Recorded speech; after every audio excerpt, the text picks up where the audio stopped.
தேவனுக்கு மகிமை உண்டாவதாக. இந்த காலை வேளையிலும் நம்மை ஆசீர்வதிக்கும்படியாக தேவன் நம் மத்தியில் எழுந்தருளி இருக்கிறதுக்காய் நான் தேவனை ஸ்தோத்தரிக்கிறேன். இந்த புதிய மாதத்தின் முதலாவது ஞாயிற்றுக்கிழமையிலே தேவன் நம்மை ஆசீர்வதிக்கும்படியாய் நம் மத்தியில் எழுந்தருளி இருக்கிறார். 48ஆம் சங்கீதம் 14ஆம் வசனத்தை நாம் வாசிக்க கேட்கலாம். இந்த தேவன் என்றென்றைக்கும் உள்ள சதா காலங்களில் நம்முடைய தேவன், மரண பரியந்தம் நம்மை நடத்துவார். இந்த தேவன் என்றென்றைக்கும் உள்ள சதா காலங்களிலும் நம்முடைய தேவன் மரண பரியந்தம் நம்மை நடத்துவார் என்று சங்கீதக்காரன் பாடியிருக்கிறார். இது கோராகின் புத்தருக்கு ஒப்புவிக்கப்பட்ட பாட்டாக்கிய சங்கீதமாக இருக்கிறது. இந்த சங்கீதத்திலே தேவன் நம்முடைய தேவன், இந்த தேவன் நம்முடைய தேவன் என்று தேவனோடு தன்னை இணைத்து கொள்ளக்கூடிய ஒரு பாட்டாக இது இருக்கிறது. தேவன் நம்முடைய தேவன், இவர் மரண சதா காலங்களில் நம்முடைய தேவன். இப்பொழுது காலங்களை தாண்டி அவர் நம்முடைய தேவனாக இருக்கிறார். நம்முடைய சூழ்நிலைகளை தாண்டி அவர் நம்முடைய தேவனாக இருக்கிறார். இந்த தேவன் சதா காலங்களில் நம்முடைய தேவன், என்றென்றைக்கும் உள்ள சதா காலங்களிலும் என்று சொல்லுகிறார். இதை குறித்து பவுல் அப்போஸ்தலன் சொல்லும் பொழுது 2 கொரிந்தியர் 1ஆம் அதிகாரத்திலே, எங்கள் பலத்துக்கு மிஞ்சி அதிக பாரமான வருத்தம் எங்களுக்கு உண்டாயிற்று. நாங்கள் எங்கள் மேல் நம்பிக்கையாராமல் தேவன் மேல் நம்பிக்கையா இருந்தோம். மரணம் என்று வரும் என்று நிச்சயித்திருந்தோம். எங்கள் பலத்துக்கு மிஞ்சி போய்விட்டது. நாங்கள் எங்கள் மேல் நம்பிக்கையா இராமல் தேவன் மேல் நம்பிக்கையா இருந்தோம். அவர் எங்களை தப்புவித்தார், இன்றைக்கு தப்புவிப்பார், நாளைக்கு தப்புவித்தார், நேற்றும் இன்றும் என்றும் மாறாத இந்த தேவன் நேற்று எங்களை தப்புவித்தவர், இன்று எங்களை தப்புவித்தவர், நாளை எங்களை தப்புவிக்கக்கூடிய எங்கள் தேவனாக இருக்கிறார். இந்த தேவன் என்றென்றைக்கும் உள்ள சதா காலங்களில் நம்முடைய தேவன் என்று சொல்லப்பட்டிருக்கு. இந்த தேவன் காலத்தை தாண்டி நமக்கு அவர் அரணாக இருக்கிறார். இந்த தேவன் சூழ்நிலைகளை தாண்டி நமக்கு அரணாக இருக்கிறார். இந்த தேவன் ஒரு முடிவுக்கு வரக்கூடிய சகாயம் அல்ல. இந்த தேவனுடைய சகாயம், உதவி, கிருபை, இதை தாண்டி இந்த தேவன் சதா காலங்களிலும் நம்முடைய தேவன் என்ற உடன்படிக்கையின் தேவனாக இருக்கிறார். நம்முடைய தேவன் உடன்படிக்கையை காக்கக்கூடிய தேவனாக இருக்கிறார். நம்முடைய தேவன் உடன்படிக்கையின் தேவனாக இருக்கிறார். ஆபிரகாமோடு உடன்படிக்கை செய்த தேவன். ஆபிரகாமுக்கு தேவன் அழைத்த அழைப்பிலே ஒரு உடன்படிக்கை இருக்கிறது. அவரை மகிமையின் தேவனாக, அவரை சர்வவல்லமுள்ள தேவனாக, அவரை சதா காலம் உள்ள தேவனாக அவன் அறிந்து கொண்டான்.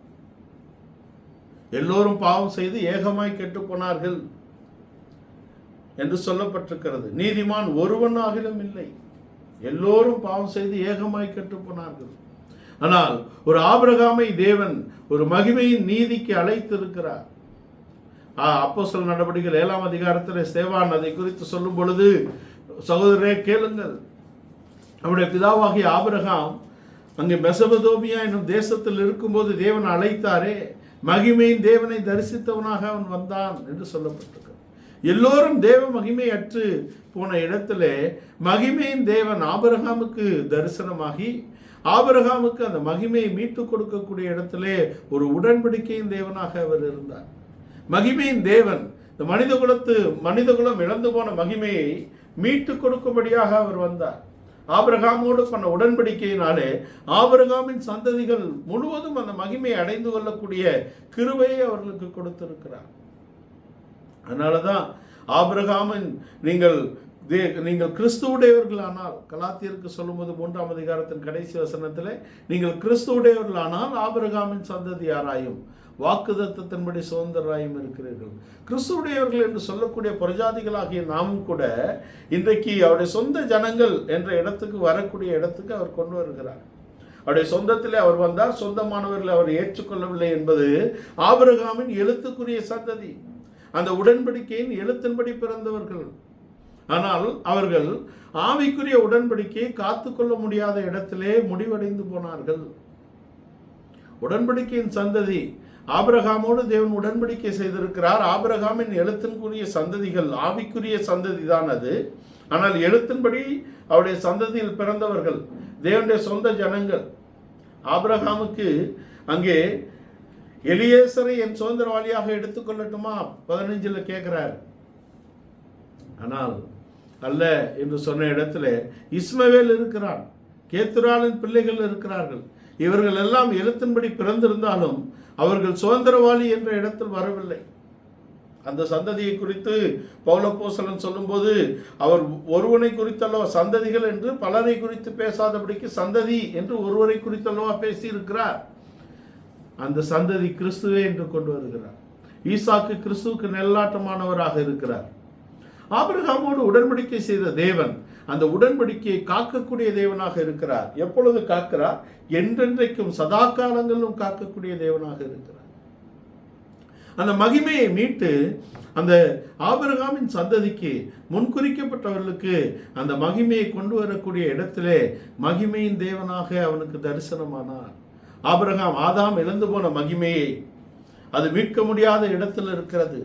நோவாவின் காலத்திலே அதை கொண்டு வந்து நோவாவுக்கு பிரமாணங்களை கொடுத்து அவர் நடத்தினாலும் கூட அது பரிபூர்ணமாக அங்கே வந்தடையவில்லை. ஆபிரகாமிலே அது பரிபூர்ணமாக அங்கே உடன்படிக்கையாக அந்த மகிமை திரும்பவும் கொண்டு வரப்பட்டிருக்கிறது. அவர் தேவதூதருக்கு கை கொடாமல் ஆபிரகாமின் சந்ததிக்கு கை கொடுத்தார் என்று எழுதப்பட்டிருக்கிறது. தேவதூதருக்கு கை கொடுக்கவில்லை, மனிதருக்கு கை கொடுத்தார் என்று சொல்லவில்லை, ஆதாமின் சந்ததிக்கு என்று சொல்லவில்லை. உடன்படிக்கையின் புதிய சந்ததியாக இங்கே மகிமையின் அந்த மகிமைக்கும் நீதிக்கும் உடைய புதிய உடன்படிக்கையின் சந்ததியாக ஆபிரகாமின் சந்ததியை ஈசாக்கின் வழியாக தேவன் கொண்டு வருகிறார். இந்த மகிமையை, மனிதன் இழந்து போன மகிமையை மீட்டுக் கொடுக்கும்படியாக மகிமையின் தேவனாக ஆபிரகாமுக்கு தேவன் வெளிப்பட்டிருக்கிறார். அதுக்கு பின்பு உன்னதமான தேவனுடைய ஆசீர்வாதங்கள் அவனுக்கு 14ஆம் அதிகாரத்திலே கிடைக்கிறது. ஆனால் அவர் சர்வ வல்லமுள்ள தேவனாக இருக்கிறார், சதா காலம் உள்ள தேவனாக இருக்கிறார். நான் சர்வ வல்லமுள்ள தேவன், எனக்கு முன்பாக நீ நடந்து கொண்டு நீ உத்தமனாயிரு என்று அங்கு சொல்லி அவனை வழி நடத்தக்கூடிய தேவனாக இருக்கிறார். நம்முடைய குறைவுகளிலே, நம்முடைய பிரச்சனைகளிலே நாம் வழி தவறி போகும் பொழுது, நாம் தடுமாறும் பொழுது தேவன் நம்மை சரி செய்து தமக்கு முன்பாக நடத்தக்கூடிய ஒரு கிருபையை அவர் நமக்கு தருகிறார். அவர் மகிமையின் தேவனாக, உன்னதமான தேவனாக, சர்வவல்லமுள்ள தேவனாக, சதா காலம் உள்ள தேவனாக அவர் அவனுக்கு முன்பாக இருக்கிறார். அங்கே அவனுக்காக யாவற்றையும் செய்து முடிக்கக்கூடிய யெகோவா ஈராகவும் இருக்கிறார் என்பதை நாம் தெரிந்து கொள்ள வேண்டும். மகிமையின் தேவனை தரிசித்து நடந்தவன் தன் பாதையில், அவனுடைய பாதையிலே அவன் மாம்சீகமான அந்த முடிவுகளை எடுத்து அவன் பாதை மாறும் பொழுது அவனுடைய வாழ்க்கையில தேவன் இடைப்பட்டு நீ எனக்கு முன்பாக நடந்து கொண்டு உத்தமனாய் இரு என்று சொல்லி அவனை கண்டித்து நடத்தக்கூடிய இடத்திலே தேவன் ஆபிரகாமோடு இருந்தார். ஆபிரகாமோடு தேவன் உடன்படிக்கை செய்திருந்தார். அங்கே நான் உனக்கு மகாபலனாய் இருக்கிறேன் என்று சொல்லுகிறார். அவனுக்கு சந்ததியை கொடுக்கக்கூடிய இடத்திலே வாக்குத்தத்தங்கள் கொடுத்திருக்கிறார்.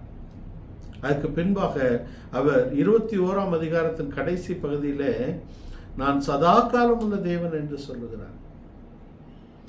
ஆதியாகமம் 21ஆம் அதிகாரத்தின் கடைசி வசனத்தை வாசிங்களேன்.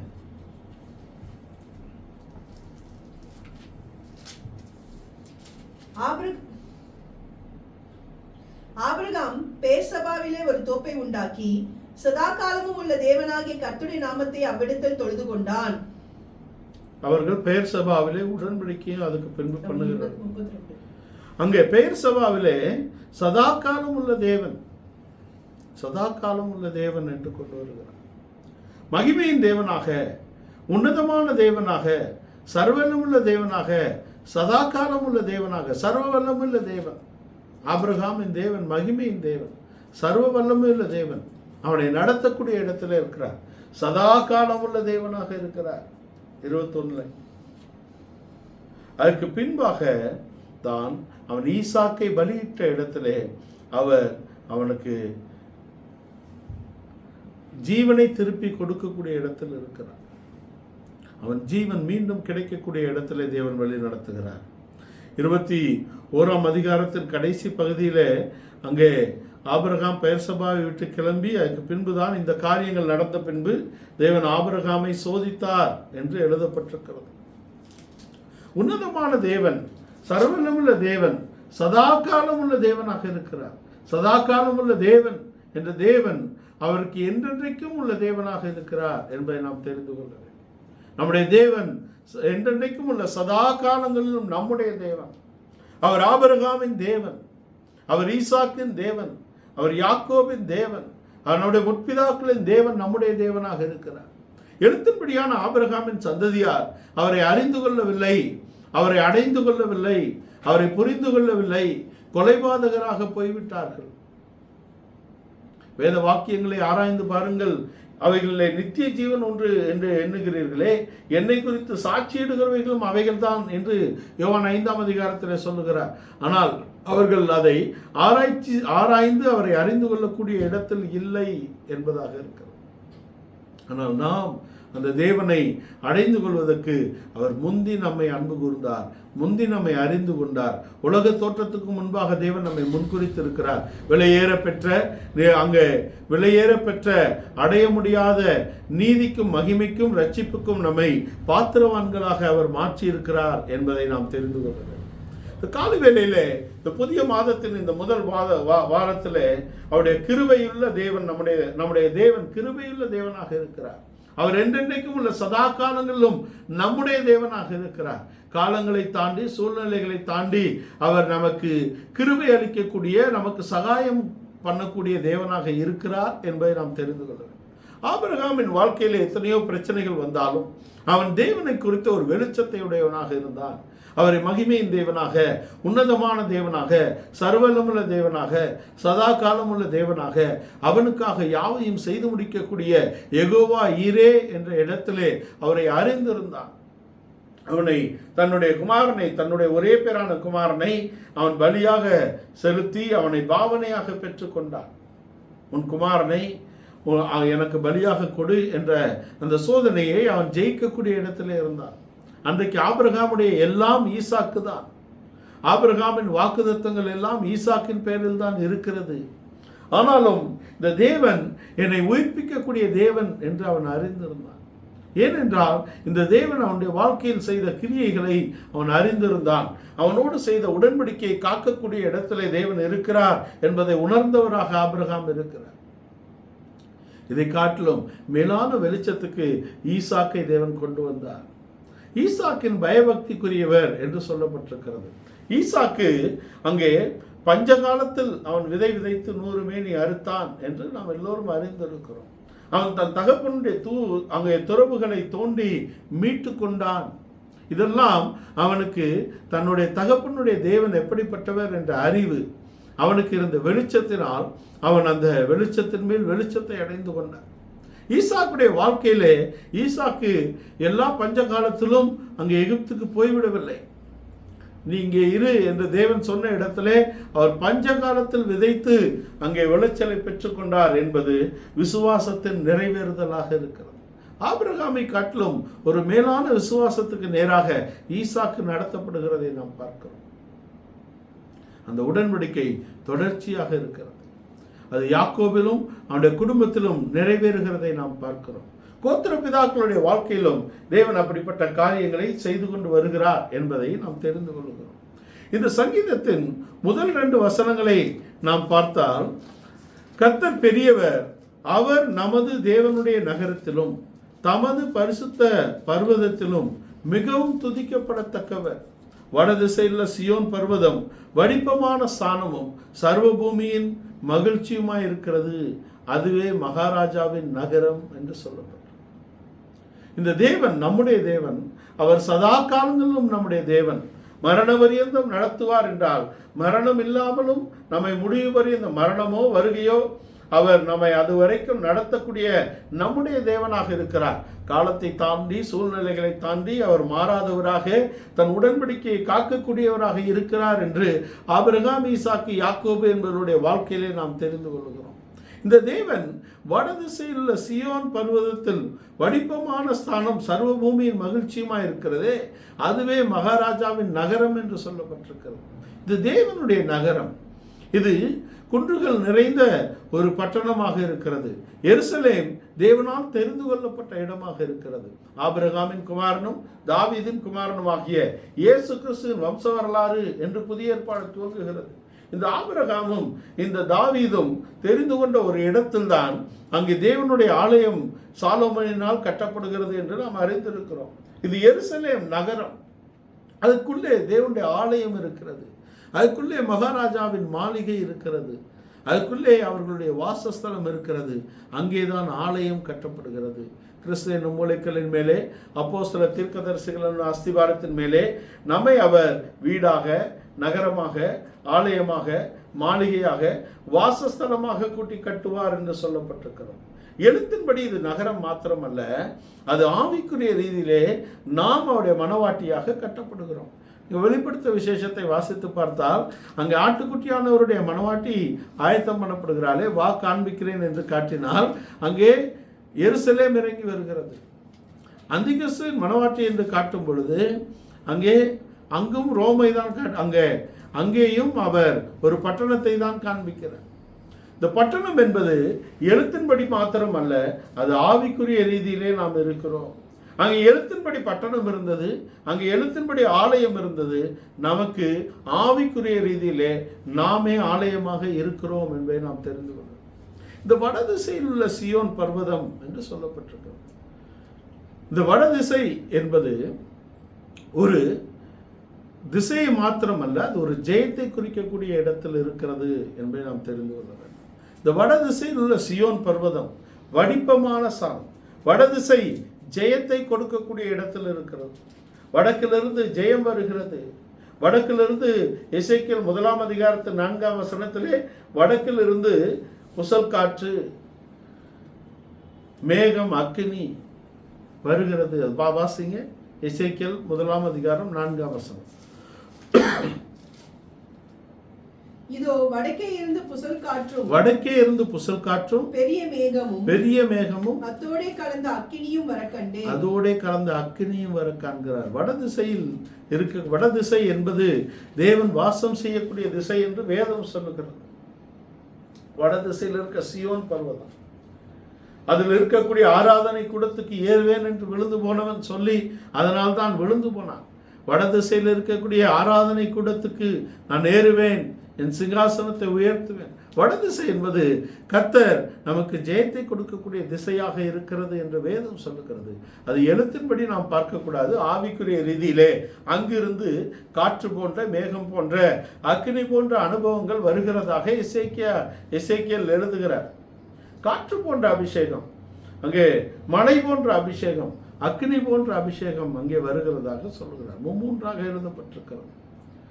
நாம் ரட்சிப்பு, ஞானஸ்தானம், பரிசுத்தாவின் அபிஷேகத்தை பெற்றுக்கொள்ளுகிறோம். இது மிக முக்கியமான பகுதிகளாக இருக்கிறது. தேவனோடு உள்ள உறவிலே நாம் வளர்வதற்கு வேத வாசிப்பு, ஜெபம், கீழ்ப்படிதல் என்ற 3 பகுதிகள் நம்மை அவருடைய உறவிலே தக்க வைத்துக் கொள்ளக்கூடிய அனுபவங்களாக இருக்கிறது. இங்கே புசல் காற்று, மேகம், அக்கினி 3 வருகிறது. தண்ணீரின் ஞானஸ்தானம், அக்கினியின் ஞானஸ்தானம், பாடுகளின் ஸ்நானம் என்று சொல்லுகிறார்.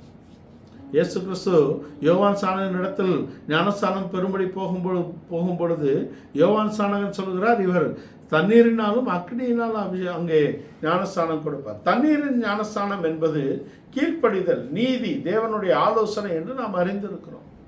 அக்னியின் ஸ்நானம் என்பது நாம் வேத வசனத்தினால் நாம் சிருஷ்டிக்கப்பட்டு வேத வசனத்திலே நாம் ஸ்நானம் பெற்று, உடன்படிக்கை பெற்று, தேவன் பிதா, குமாரன், பரிசுத்த ஆவியின் ஒரு புரிதலிலே நாம் வரும் பொழுது, அவரை தியானிக்கும் பொழுது அக்கினி மூழ்கிறது என்று சங்கீதக்காரன் சொல்றார். அங்கே நீங்கள் உலகம் எங்கும் போய் பிதா, குமாரன், சகல ஜாதியும் சீஷராக்கி பிதா, குமாரன், பரிசுத்த ஆவியினால் ஞானஸ்தானம் கொடுத்து, அது தண்ணீரா அல்ல, அவருடைய புரிதல். தண்ணீரில் ஞானஸ்தானம் கொடுப்பது என்பது கீழ்ப்படுதலின் பகுதியாக இருக்கிறது, நீதியை நிறைவேற்றுவதாக இருக்கிறது, தேவனுடைய ஆலோசனையாக இருக்கிறது, அது விசுவாசத்தின் நிறைவேறுதலாக இருக்கிறது. ஆனால் அந்த புரிதல், அவரோடு உள்ள உறவு நம்மை அக்னியின் ஸ்நானம் என்ற இடத்துக்கு கொண்டு வருகிறது. பரிசுத்த ஆவியின் நிறைவினால் நாம் வேதத்தை தியானிக்கும் பொழுது அக்னியின் ஸ்நானம் நமக்குள்ளே கொடுக்கப்படுகிறது. லூக்கா 12:50 நான் இன்னும் பெற வேண்டிய ஒரு ஸ்நானம் இருக்கிறது, அது பாடுகளின் ஸ்நானம் என்று சொல்லுகிறார். பரிசுத்த ஆவியின் அபிஷேகத்தை பெற்ற நாம் ஒவ்வொருவரும் நம்ம எருசலேமிலும், யூதேயாவிலும், சமாரியாவிலும், உலகத்தின் கடைசி பரியந்தம் கிறிஸ்துவுக்கு இரத்த சாட்சிகளாக இருக்கும்படியாக அழைக்கப்பட்டிருக்கிறோம். இரத்த சாட்சிகள் என்றால் நாம் இரத்த சாட்சியாக மரிப்பதை சொல்லவில்லை, ஒவ்வொரு நாளும் சாகிறேன். பவுல் சொல்கிறார், நான் அனுதினமும் சாகிறேன். என்பது அனுதினமும் நம்முடைய சுயத்தை அழித்து தேவ சித்தத்தை செய்யக்கூடிய பகுதியாக இருக்கிறது. அது கிறிஸ்துவின் பாடுகளின் ஐக்கியம். அவருடைய பாடுபட்டால் அவருடைய ஆளுகை செய்வோம். அவருடைய பாடுகளை நாம் ஆயுதமாக நாம் தரித்து கொள்ள வேண்டும். அவருடைய பாடுகளின் ஐக்கியம், அவருடைய பாடுகளை நாம் ஆயுதமாக தரித்து கொண்டால் பாவம் சுயம் நம்மை மேற்கொள்ளாது என்று பேதுரு அப்போஸ்தலர் கொண்டு வருகிறார். வடதிசையிலிருந்து ஒரு அபிஷேகம் வருகிறது என்று நான் சொன்னேன். அது காற்று போன்ற, மலை போன்ற, அக்கினி போன்ற அபிஷேகமாக இருக்கிறது. அங்கே 1 ராஜாக்கள் 18ஆம் அதிகாரத்தில் எலியா அங்கே அக்கினியை இறக்குகிறார். 32ஆம் வசனம் வாசிங்க. அந்த கற்களாலே கர்த்தருடைய நாமத்திற்கென்று ஒரு பலிபீடத்தை கட்டி பலிபீடத்தை சுற்றிலும் தானியம் அளக்கிற 2 படி விதை விதைக்கத்தக்க இடமான, இது நமக்கு அறிந்த விஷயம்தான். இதை செய்து அதுக்கு பின்பு விறகுகளை அடுக்கி ஒரு காலை சந்து சந்தாக துண்டுகளாக விறகின் மேல் வைத்து பிற்பாடு 36 அவன் வானத்திலிருந்து அக்கினியை இறக்குகிறான். இஸ்ரவேலிலே நீ தேவன் என்றும் நான் உம்முடைய ஊழியக்காரன் என்றும் நான் எல்லாவற்றையும் நீர் சொல்லுகிறபடியே செய்கிறேன் என்றும் இப்பொழுது விளங்க செய்யும் என்று அவன் வானத்திலிருந்து அக்கினியை இறக்கினான். முதலாவது அக்கினி இறங்குகிறது. இந்த அக்கினியின் அனுபவம் என்பது நம்மை சர்வாங்க தகனபடியாக ஒப்பு கொடுக்கக்கூடிய இடத்திலே நமக்கு கிடைக்கக்கூடிய அபிஷேகத்தின் நிறைவாக இருக்கிறது. நம்மை தேவனுக்கென்று நாம் ஒப்பு கொடுக்கக்கூடிய இடத்திலே நாம் கிறிஸ்துவோடு மரித்து, கிறிஸ்துவோடு நாம் அடக்கம் பண்ணக்கூடிய, கிறிஸ்துவோடு சிலுவையில் அறையப்பட்டு, கிறிஸ்துவோடு மரித்து, கிறிஸ்துவோடு அடக்கம் பண்ணப்படக்கூடிய ஒரு அனுபவமாக இருக்கிறது. நான் கிறிஸ்துவுடனே சிலுவையில் அறையப்படக்கூடிய ஒரு அனுபவம். கிறிஸ்துவுடையவர்கள் தங்கள் மாம்ச இச்சைகளை சிலுவையில் அறைந்திருக்கிறார்கள். உலகம் எங்களுக்கு நமக்கு சிலுவையில் அறையப்பட்டிருக்க வேண்டும், நாம் உலகத்துக்கு சிலுவையில் அறையப்பட்டிருக்க வேண்டும். கிறிஸ்துவோடு சிலுவையில் அறையப்பட்டு, கிறிஸ்துவோடு மரித்து, கிறிஸ்துவோடு அடக்கம் பண்ணப்படக்கூடிய ஒரு அனுபவம் தான் நம்மை தேவனுக்கென்று பலியாக ஒப்பு கொடுக்கக்கூடிய அனுபவமாக இருக்கிறது. நம்முடைய பழைய மனிதன், நம்முடைய பாவ மனிதன், நம்முடைய புறம்பான மனிதன் முழுவதுமாக நீக்கப்பட்டு நம்முடைய உள்ளான மனிதனிலே நாளுக்கு நாள் பலப்பட்டு தேவ சித்தத்தை செய்யக்கூடிய இடத்திலே நாம் வர வேண்டும். அது நம்மை சிருஷ்டித்தவருடைய சாயலுக்கு ஒப்பாக பூரண அறிவை அடைகிறதாக இருக்கிறது. தேவனை பற்றிய அறிவு நமக்கு தேவனோடு உள்ள உறவையும் அவருக்கு கீழ்ப்படியக்கூடிய கீழ்ப்படிதலையும் நமக்கு கொடுக்கக்கூடியதாக இருக்கிறது என்பதை நாம் தெரிந்து கொள்ள வேண்டும். அதுக்கு பின்பாக அங்கே ஒரு மேகத்தை கொண்டு வருகிறான். அதுக்கு பின்பாக கையளவு மேகம் அங்கே மழை பொழிகிறதை நாம் பார்க்கிறோம். அங்கே சர்வாங்க தகன பலிக்கு பின் அவன் அக்னியை இறக்கிறதுக்கு பின் எல்லா விதமான சத்துருவின் வல்லமைகளையும் அவன் ஜெயிக்கக்கூடிய இடத்திலே அங்கே காணப்படுகிறான் என்பதை நாம் பார்க்கிறோம். எலியாவுடைய வாழ்க்கையில முதலாவது அக்னி, அதுக்கு பின்பாக ஒரு மழை பொழிகிறது, அதுக்கு பின்பாக காற்றோடு அவன் வந்த ரதத்திலே அவன் ஏறி அங்கே மரணத்தை காணாதபடிக்கு போனான் என்பதை நாம் பார்க்க வேண்டும். இந்த 3 விதமான அனுபவங்கள் நம்முடைய வாழ்க்கையிலே ஒரு நிறைவை கொண்டு வரக்கூடியதாக இருக்கிறது. இந்த அக்னி என்ற அனுபவம் நம்மை பலியாக ஒப்பு கொடுக்கக்கூடியது என்று நான் சொன்னேன். இந்த மழை என்ற அனுபவம் நமக்குள்ளே அபிஷேகத்தின் நிறைவை கொண்டு வருகிறது, நமக்குள்ளே வசனத்தின் நிறைவை கொண்டு வருகிறது, நமக்குள்ளே ஒரு ஆவிக்குரிய வளர்ச்சியை கொண்டு வருகிறது. இருதயம் என்பது நல்ல நிலம், வசனம் என்பது நல்ல விதை. அதில் அபிஷேகம் என்னும் மழை பொழிது நல்ல விளைச்சலை தரக்கூடியதாக இருக்கிறது என்பதை நாம் தெரிந்து கொள்ள வேண்டும். அது ஒரு நல் மனசாட்சியோடு இருக்கக்கூடிய உடன்படிக்கை. அது நம்முடைய ஜீவியத்திலே ஒரு பரிசுத்த ஜீவியம், ஒரு குற்றமற்ற ஜீவியம், ஒரு கண்டிக்கப்படாத ஜீவியத்தை உருவாக்கக்கூடிய இடத்திலே அந்த விளைச்சலை அது கொண்டு வரக்கூடியதாக இருக்கிறது. அதுக்கு பின்பாக அவன் ஒரு எடுத்துக்கொள்ளப்படக்கூடிய ஒரு பகுதிக்கு அவன் போகிறான். நம்முடைய வாழ்க்கையிலே நாம் ஒரு நிறைவான அபிஷேகத்தை நாம் பெற்றுக்கொண்டால், நம்முடைய சுயத்தை இழந்து நாம் தேவனுக்காக ஜீவிக்கக்கூடிய ஒரு ஜீவியம் இருக்கும் பொழுது நமக்கு ஒரு வருகை நம்பிக்கை, சுவிசேஷத்தின் நம்பிக்கையினாலே நாம் அழைக்கப்பட்டோம். அபிஷேகத்தின் நம்பிக்கை நமக்கு கொடுக்கப்பட்டிருக்கிறது. ஒரு உயிர்த்தெழுதலின் நம்பிக்கை, ஒரு வருகையின் நம்பிக்கை, மகிமையடைவோம் என்ற நம்பிக்கை நமக்கு கொடுக்கப்படுகிறது. அவருடைய வார்த்தையினாலே ஜனிப்பிக்கப்பட்ட நாம் ஒவ்வொருவரும் அழியாமையுள்ளவர்களாக இருக்கிறோம். நமக்கு ஒரு நித்திய நம்பிக்கை இருக்கிறது என்பதை நாம் தெரிந்து கொள்ள. அதற்கு அந்த அபிஷேகத்தின் நிறைவு வேண்டியதாக இருக்கிறது. நம்மை பலியாக ஒப்பு கொடுக்கக்கூடிய ஒரு அனுபவம், நம்முடைய ஜீவியத்திலே வசனத்தினாலும் ஆவியினாலும் பெறக்கூடிய ஒரு நிறைவான வளர்ச்சி நமக்கு வேண்டும். அதற்கு பின்பாக தான் இந்த எடுத்துக்கொள்ளப்படக்கூடிய வல்லமை. ஆபிரகாமுடைய வாழ்க்கையில இந்த மூன்றும், மகிமையின் தேவன், சர்வவல்லமுள்ள தேவன், மகிமையின் தேவன், சர்வவல்லமுள்ள தேவன், சதா காலமுள்ள தேவன் என்ற இடத்திலே அங்கே ஒரு நிறைவு வந்திருக்கிறது. இழந்த மகிமையை அவன் வாழ்க்கையிலே கொண்டு வந்தார். அங்கே அவனை நீதியின் வழியிலே நடத்தினார். அங்கே ஈசாக்கை பலியாக கொடுத்து அவனை பாவனையாக பெற்றுக்கொண்டேன் என்ற உயிர்த்தெழுதலின் வல்லமை அவருடைய வாழ்க்கையிலே கிரியை செய்தது.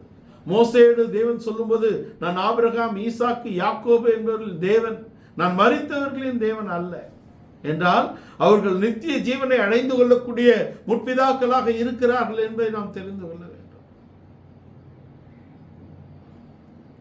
அந்த அதே ஜீவியத்தை தேவன் அதை காட்டிலும் மேன்மையான ஒரு சரீர மீட்பையும் நமக்கு தருகிறார் என்பது நமக்கான வெளிச்சம். வடதிசையிலிருந்து இப்படிப்பட்ட அபிஷேகத்தின் நிறைவு வருகிறது.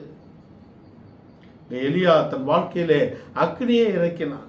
எலியா தன் வாழ்க்கையிலே ஒரு மலையின் பெரிய ஒரு பஞ்சத்தை நீக்கக்கூடிய இடத்திலே அவனை கொண்டு தேவன் கிரியை செய்தார். அங்கே மழை பொழிந்தது. எலியாவுடைய வாழ்க்கையிலே அவன் அங்கே ஒரு மேகத்தின் ஊடாக எடுத்துக்கொள்ளப்பட்ட ஒரு அனுபவம் அவனுடைய வாழ்க்கையில இருந்தது. இந்த மூன்று அனுபவங்களும் நம்முடைய வாழ்க்கையிலே நாம் பெற்றுக்கொள்ள வேண்டும். இது வடதிசையிலிருந்து வரக்கூடிய ஒரு அபிஷேகத்தின் நிறைவாக இருக்கிறது. இந்த வடதிசையில் இருக்க சியோன் பர்வதம், இது நித்திய சியோன், இது என்றென்றைக்கும் நிலைத்திருக்கக்கூடிய தேவனுடைய வாசஸ்தலமாக இருக்கிறது. அது அனுபவத்தினால் வரக்கூடிய, அது தெய்வீக அனுபவம், அது அபிஷேகத்தின் நிறைவு, அது ஜீவியத்தின் பரிபூர்ணம், கிறிஸ்துவை பிரதிபலிக்கக்கூடிய ஒரு வாழ்க்கை என்ற இடத்தில் தான் நாம் இதை பெற்றுக்கொள்கிறோம். இதற்கென்று தேவன் நமக்கு ஒரு உடன்படிக்கையின் உறவை ஏற்படுத்தி கொடுத்திருக்கிறார், ஒரு அபிஷேகத்தின் நிறைவை கொடுத்திருக்கிறார், அதில் வாழக்கூடிய உபதேசத்தின் பொலிவை நமக்கு தந்திருக்கிறார். வேத வசனத்தினாலும் அப்போஸ்தலருடைய உபதேசத்தினாலும் அருளப்பட்ட பரிசுத்த ஆவியினாலும் நாம் ஒரு ஜெய ஜீவியம் செய்யக்கூடிய ஜெயம் நமக்கு தேவனிடத்திலிருந்து வருகிறது என்பதை நாம் தெரிந்து கொள்கிறோம். இந்த சியோன் பர்வதம் வடிப்பமான ஸ்தானம் என்று சொல்லுகிறது. பியூட்டிஃபுல், அழகு, வடிப்பம் என்ற இடத்துல இருக்கிறது. நாம் எல்லோரும் அறிந்திருக்கிறபடி யோபின் குமாரத்திகள் அழகுள்ளவர்கள், தேசத்திலே அவர்களைப் போல அழகுள்ளவர்கள் இல்லை என்று சொல்லப்பட்டிருக்கிறது. என்ன அழகு?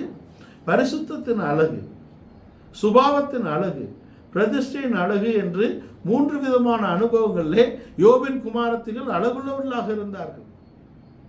பரிசுத்தம், சுபாவம், பிரதிஷ்டை. அதனாலே அவர்கள் யோபு தன் குமாரரோடு அவர்களுக்கு தன் வியாஜ்யத்திலே பங்கை கொடுக்கிறார், தன் சுதந்திர வீதத்தை கொடுக்கிறார். நம்முடைய வாழ்க்கையிலே இந்த மூன்றும் மிகவும் முக்கியமானது. நாம் பரிசுத்தம் உள்ளவர்களாக, நான் பரிசுத்தராக இருக்கிறது போல நீங்கள் எனக்கு ஏற்ற பரிசுத்தவான்களாக இருங்கள் என்கிறார். ஏனென்றால் அந்த கோடேஷ் என்ற வார்த்தை அங்கு தேவனுக்கு சொல்லும் பொழுதும் நமக்கு சொல்லும் பொழுதும் அங்கே எழுத்திலே வித்தியாசம் இருக்கிறது, ஆனால் உச்சரிப்பும் அர்த்தமும் ஒன்றாக இருக்கிறது. அதனாலே நாம் தேவனுடைய பரிசுத்தத்தை அல்ல, தேவனுக்கு ஏற்ற பரிசுத்தத்தை அடைந்து கொள்கிறோம் என்பதை நாம் மனதில் கொள்ள வேண்டும். ஒரு பரிசுத்த ஜீவியத்தை தேவன் நம்ம இடத்தில் எதிர்பார்க்கிறார். பரிசுத்தத்துக்கு முக்கியத்துவம் தரக்கூடிய நம்முடைய வாழ்க்கையிலே சுபாவத்துக்கு நாம் முக்கியத்துவம் தர வேண்டும். யாக்கோபுடைய வாழ்க்கையிலே அவன் தன் குமாரரை ஆசீர்வதித்தான். 12 பேரை ஆசீர்வதிச்சிருக்கிறார். யோசேப்பின் குமாரர் 2 பேரும் ஆசீர்வதிக்கப்பட்டிருக்கிறார்கள். கோத்திர பிதாக்களாக வரக்கூடிய இடத்திலே யோசேப்பு பரிசுத்தம், யோசேப்பின் பரிசுத்தத்துக்கு ஒரு வெயிட் இருக்கு. ஆனால் யோசேப்பின் அந்த பரிசுத்தத்துக்காக அவனுக்கு எகிப்திலே ஒரு ஆளுகையை தேவன் தந்தார். யோசேப்பின் நிமித்தமாக தான் அங்கே பார்வோனும் கூட காக்கப்படுகிறான் என்ற இடத்திலே அந்த காலகட்டத்தில் தேவன் கிரியை நடப்பித்தார். யோசேப்பின் பரிசுத்தம் மேன்மையானது இல்லை என்று நாம் சொல்லவில்லை. ஆனால் அதை காட்டிலும் யூதாவுக்கு சுபாவத்திலே ஒரு வெயிட் தரார். யூதா கோத்திரத்தில் தான் நம்முடைய கர்த்தராகிய இயேசு கிறிஸ்து பிறந்தார் என்பதை நாம் தெரிந்து கொள்கிறோம். யூதா கோத்திரத்தில் தான் அங்கே தாவீது கொண்டு வரப்படுகிறார். தாவீதின் சந்ததியிலே இயேசு கிறிஸ்து கொண்டு வரப்படுகிறார். அப்ப பரிசுத்தத்தை காட்டிலும் சுபாவத்துக்கு ஒரு வெயிட் கொடுக்கிறார். அதை காட்டிலும் பிரதிஷ்டைக்கு ஒரு வெயிட் இருக்கு. பிரதிஷ்டைக்கு ஒரு வெயிட் இருக்கு. நாம் எடுக்கக்கூடிய தீர்மானங்களில் நாம் இருக்க வேண்டும். கடந்த நாட்களிலே பார்த்தோம், தீர்மானம் நம்முடைய இலக்கை நிர்ணயிக்கக்கூடியதாக இருக்கிறது. இந்த பரிசுத்த வாழ்க்கை, இந்த பரிசுத்த வாழ்க்கையும் அதுக்கு பின்பாக ஒரு சுபாவமும் அதுக்கு பின்பாக ஒரு பிரதிஷ்டை, இந்த மூன்றுக்கும் அடிப்படை என்பது அன்பாக இருக்கிறது. அன்பாக இருக்கிறது. இது சர்வபூமியின் மகிழ்ச்சி. வடிப்பமான சாணம் சர்வபூமியின் மகிழ்ச்சி. இந்த வடிப்பமான சாணம் என்ற இடத்திலே பரிசுத்தத்தின் அழகு, சுபாவத்தின் அழகு, பிரதிஷ்டையின் அழகு என்று சொன்னேன்.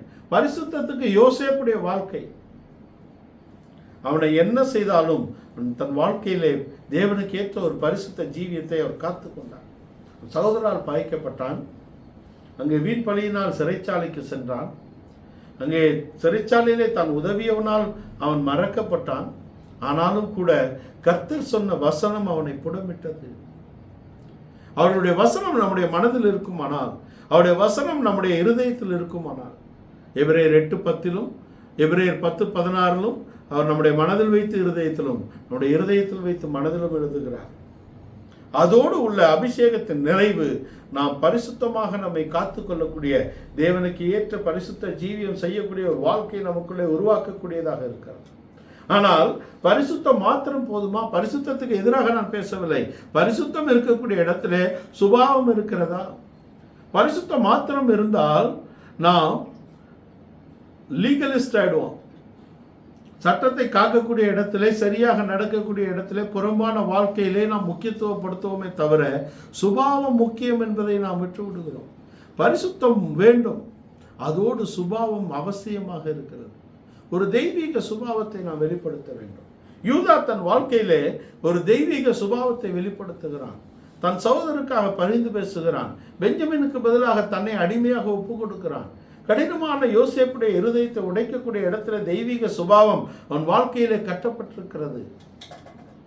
ஏனென்றால் அவன் தன் தகுதி இழந்ததை அறிந்தவனாக இருக்கிறான். அவன் வாழ்க்கையில் பெரிய மேன்மையான காரியங்கள் ஒன்றுமில்லை. அவனுடைய வாழ்க்கையிலே தேவன் வைத்தது சுபாவமாக இருக்கிறது.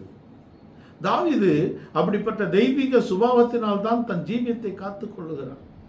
அந்த தெய்வீக சுபாவம் தான் அவனை அரியணைக்கு கொண்டு வந்தது. அந்த தெய்வீக சுபாவம் தான் அவனை அபிஷேகம் பண்ணப்பட்டவன் மேல் கை போடாதபடிக்கு அவனை காத்து கொண்டது. பரிசுத்தத்துக்கு முக்கியத்துவம் தர வேண்டும். அதோடு கூட சுபாவம் இருந்தால்தான் அந்த பரிசுத்தத்துக்கு வெயிட். சிங்கத்தை காட்டிலும் கிள சிங்கம். அங்கே யூதா கோத்திரத்து சிங்கம் முத்திரைகளை உடைக்க ஜெயம் பெற்றிருக்கிறார் என்று சொல்லும் பொழுது அங்கே திரும்பி பார்த்தால் அடிக்கப்பட்ட ஆட்டுக்குட்டி இருக்கிறது. தேவன் தன்னுடைய வல்லமையின் பக்கத்தை காட்டிலும் தன்னுடைய சுபாவத்தின் பக்கத்துக்கு அவர் எப்பொழுது முக்கியத்துவம் கொடுக்கக்கூடியவராக இருக்கிறார். அவர் பூமியிலே இருந்த பொழுது அவர் சுபாவத்தை தான் வெளிப்படுத்தினார். இந்த காலை வேளையிலே நம்முடைய ஜீவியத்திலே பரிசுத்தம் மாத்திரம் அல்ல, ஒரு தெய்வீக சுபாவமும் வேண்டியதாக இருக்கிறது.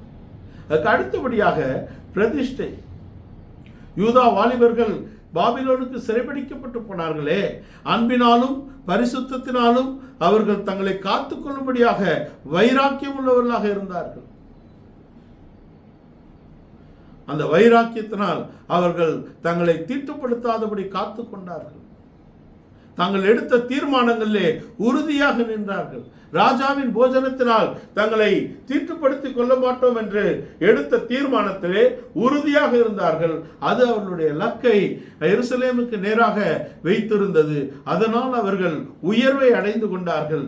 அங்கே ராஜாக்கள் மாறினாலும் இவர்கள் உயர்த்தப்பட்டதே. அவர்கள் இந்த உலகத்தின் வல்லமை, மரண வல்லமைகளை ஜெயிக்கக்கூடிய வல்லமை பெற்றுக் கொண்டார்கள்.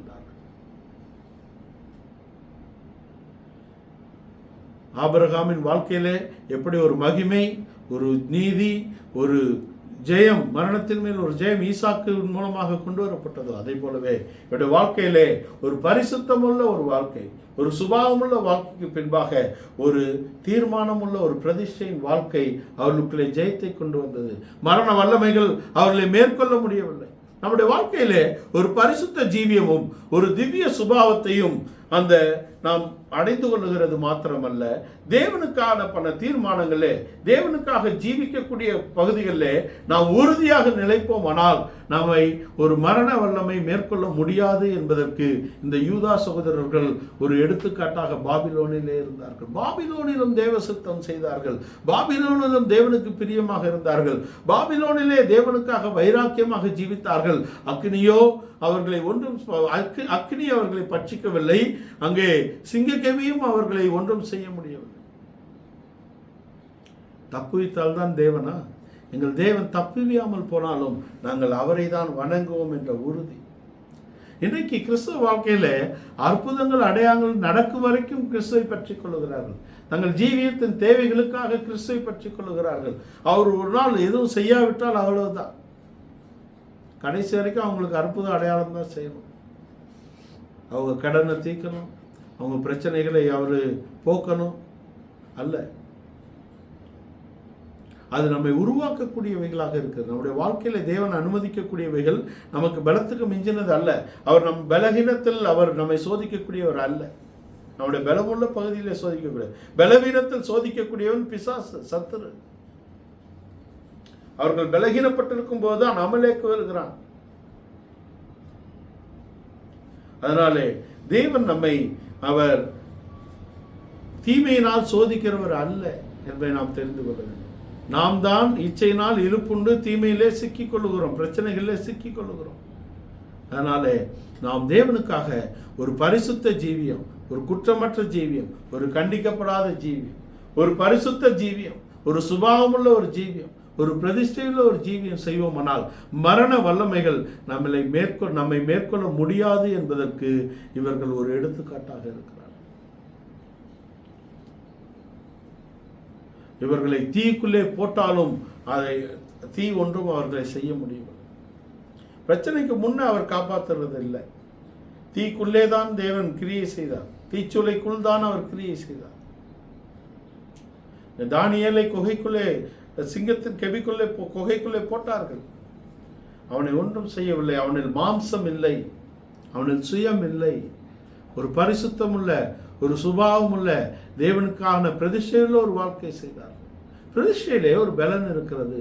தேவனுக்காக ஒரு உறுதி செய்து வாழக்கூடிய வாழ்க்கையிலே ஒரு பலன் இருக்கிறது.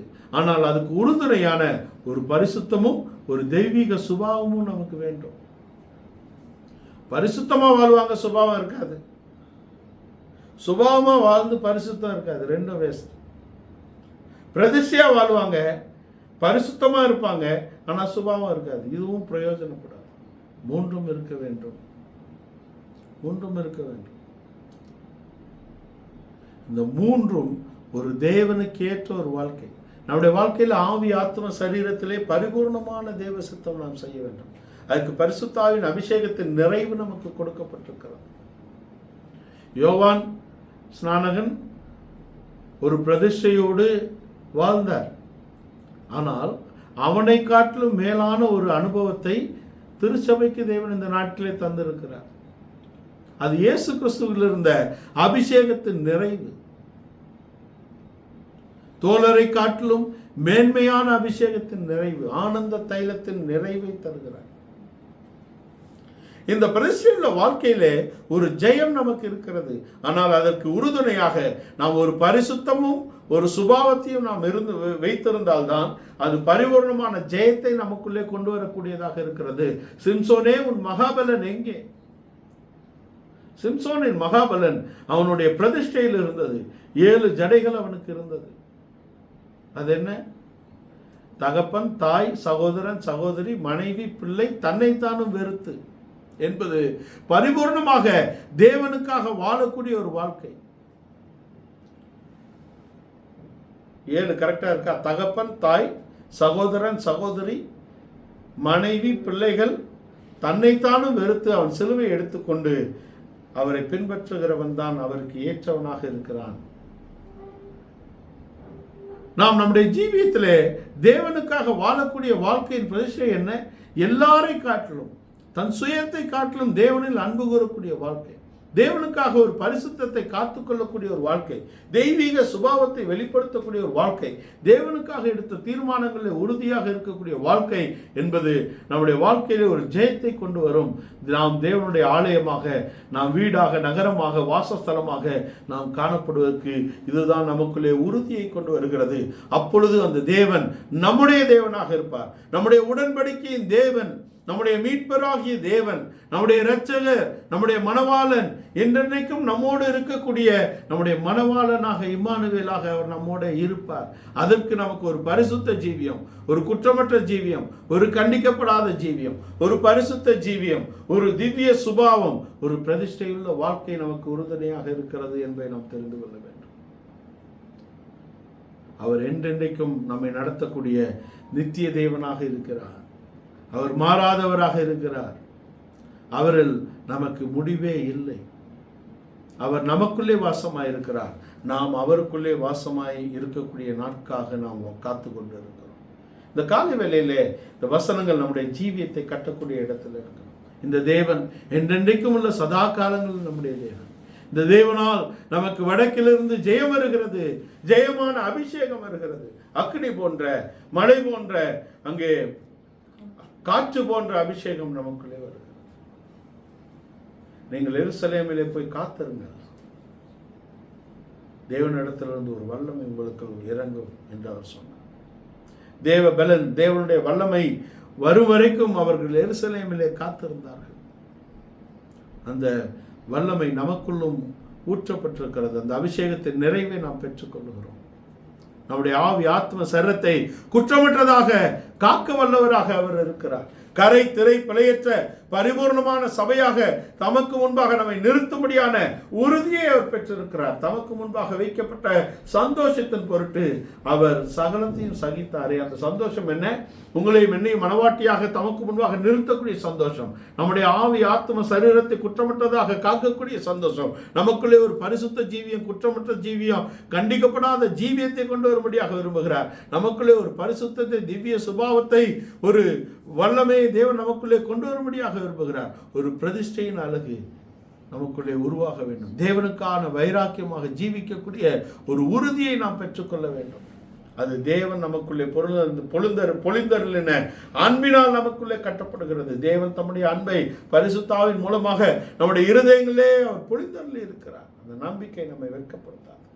அவருடைய வசனத்துக்கும், அவருடைய உபதேசத்துக்கும், அவருடைய அபிஷேகங்களுக்கும் நாம் முற்றிலுமாக ஒப்பு கொடுப்போம். தேவனுக்கு ஏற்ற ஒரு ஆலயமாக, வீடாக, நகரமாக, ஆலயமாக, மாளிகையாக, அவருடைய வாசஸ்தலமாக நாம் கட்டப்படுவோம். இந்த காலை வேளையிலே இந்த வசனங்களுக்கு நாம் முற்றிலுமாக ஒப்பு கொடுப்போம்.